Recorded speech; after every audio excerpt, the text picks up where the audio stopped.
Did you know that men were the first to wear high heels in the 1600s? Women later started wearing them as an attempt to look more masculine. In most situations, men are perceived as the more dominant ones and women less capable in society. I will explain how these presumptions have affected women as a whole gender by informing you on the history of women's rights, gender discriminations, and the overall evolution of women's rights today. Primarily to start talking off about the history of women's rights, well, it all really began with Abigail Adams noticing a constant inequality in schools. Men were often sent to prestigious schools to receive the highest of education, while women, the exact opposite. In majority of the cases, they were simply homeschooled. In 1776, when John Adams, her husband, and the other Sons of Liberties were vying for independence for America, she wrote a letter to him stating to remember the ladies. In this letter, she addressed a series of topics all focusing on women's rights as a whole. And she had serious ideas in this letter. She talked about the future establishment of schools for women and how women should receive just as an equal and good of an education as men. However, John Adams did not take her seriously and found these ideas quite amusing, and simply he just didn't respect these ideas of hers. However, Abigail Adams was not the only woman to feel this way.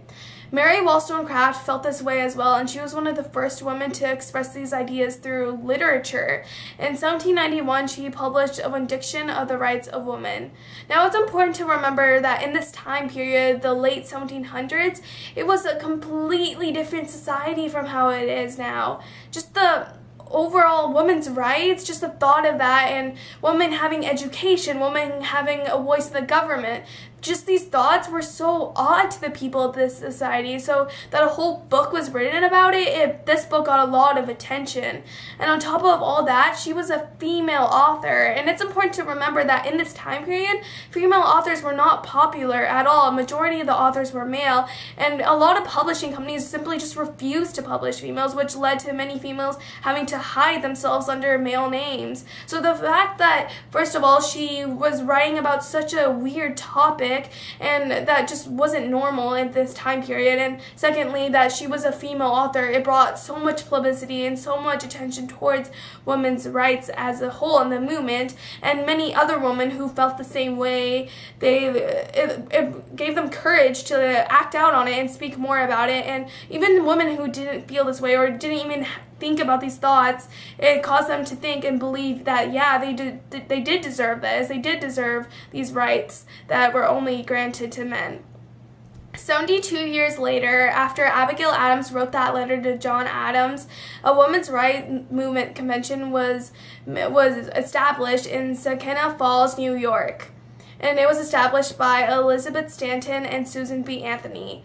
Now, this convention, the main goal for it was suffrage, so that women could have a right to vote, so that they could participate in the government more often.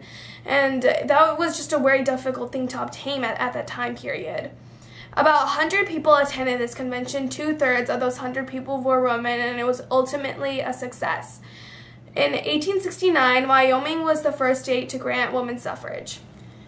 Secondly, gender discriminations are illustrated through work.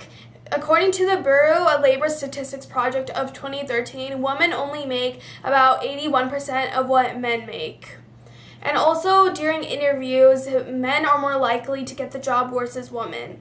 Also, in political positions even, it is proven that the preference is for men to hold that position because they are seen as more dominant and more capable, even though that is not necessarily true.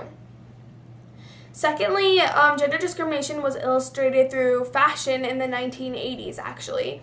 Women would get shoulder pads, and they would incorporate it into their everyday clothing. This was a very popular trend worn by celebrities and even everyday just teenagers. And these shoulder pads the reason for them was to make their shoulders seem more stiff and therefore more masculine. And this was referred to as power dressing.